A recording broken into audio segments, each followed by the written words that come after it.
ബഹുമാനപ്പെട്ട ആയിഷ ബീവി റളിയല്ലാഹു തആല ഓർമ്മപ്പെടുത്തുകയാ, ഹബീബായ നബി തങ്ങൾ മരണമാസന്നമായി കിടക്കുന്നതായ സമയത്ത് നിസ്കാരത്തിന്റെ സമയമാവുകയും വാങ്ങി വിളിക്കുകയും ചെയ്തപ്പോ അള്ളാന്റെ ഹബീബ് പറഞ്ഞു, ജനങ്ങൾക്ക് ഇമാമായി നിസ്കരിക്കാൻ നിങ്ങൾ അബൂബക്കറിനോട് കൽപ്പിക്കണേ.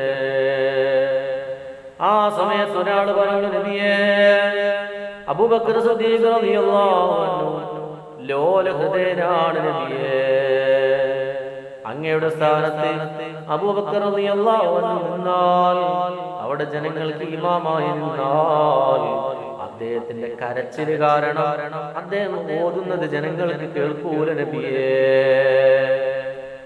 അവരതിങ്ങനെ വീണ്ടും പറഞ്ഞു. ആ സമയത്ത് അല്ലാഹുവിന്റെ ഹബീബ് ഇങ്ങനെ വീണ്ടും പറഞ്ഞു, അബൂബക്കറിനോട് ഇമാമ നിൽക്കാൻ കൽപ്പിക്കുക. വീണ്ടും അവിടെ ഉണ്ടായിരുന്നതായ ആളുകൾ പറഞ്ഞു, നബിയേ, അബൂബക്കർ ലോല ഹൃദയനാ, അബൂബക്കർ റളിയല്ലാഹു അൻഹു ഇമാമ നിന്നാ ജനങ്ങൾക്ക് ഓതുന്നത് കേൾക്കൂല നബിയേ, കേൾക്കൂല. ആ സമയത്ത് അല്ലാഹുവിന്റെ ഹബീബ് പറഞ്ഞു, നിങ്ങൾ യൂസുഫിന്റെ കൂട്ടുകാരികളാണോ? ഈ വിഷയം അല്ലാഹുവിന്റെ ഹബീബ് പറയുന്നത് ആയിഷ ബീവിയോടാണ്. ആയിഷ ബീവിയോടാണ് ഈ ഉപദേശം നൽകി, ആയിഷ ബീവിയോടാണ് അല്ലാഹുവിന്റെ ഹബീബ് ഉപദേശം നൽകി വിടുന്നത്. അബൂബക്കർ സിദ്ദീഖ് റളിയല്ലാഹു അൻഹുവിനോട് നിർദ്ദേശിക്കുകയും അങ്ങനെ അദ്ദേഹം ജനങ്ങൾക്ക് ഇമാമായി നിസ്കരിക്കുകയും ചെയ്തു. ഹബീബായ നബി തങ്ങൾക്ക് രോഗം കുറച്ച് ആശ്വാസമുള്ളതായി തോന്നിയപ്പോ രണ്ടുപേർക്കിടയിൽ കൈകൾ ഇങ്ങനെ വെച്ചിട്ട്, രണ്ടുപേർക്കിടയിൽ ഇങ്ങനെ തോളിൽ കൈവച്ചിട്ട് അല്ലാഹുവിന്റെ ഹബീബ് പള്ളിയിലേക്ക് വന്നു. അല്ലാഹുവിന്റെ ഹബീബിന് കാല് നിലത്ത് വെക്കാൻ വല്ലാത്ത പ്രയാസമാണ്. ആ പ്രയാസം കാരണം അല്ലാഹുവിന്റെ ഹബീബിന്റെ കാല് നിലത്തിങ്ങനെ വലിച്ചിട്ടാണ് ഇങ്ങനെ വരുന്നത്.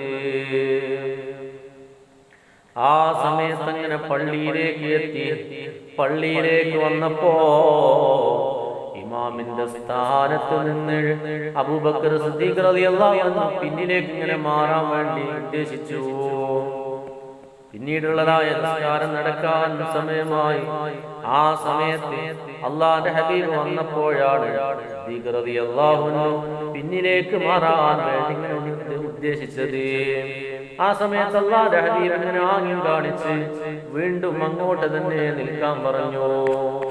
എന്നിട്ട് അല്ലാഹുവിന്റെ ഹബീബ് സിദ്ദീഖ് റളിയല്ലാഹു അൻഹുവിന്റെ ഒരു വശത്ത് നിന്ന് നിസ്കരിച്ചു. ആ നിസ്കാരം കഴിഞ്ഞിട്ട് അല്ലാഹുവിന്റെ ഹബീബ് വീട്ടിലേക്ക് മടങ്ങിപ്പോയി.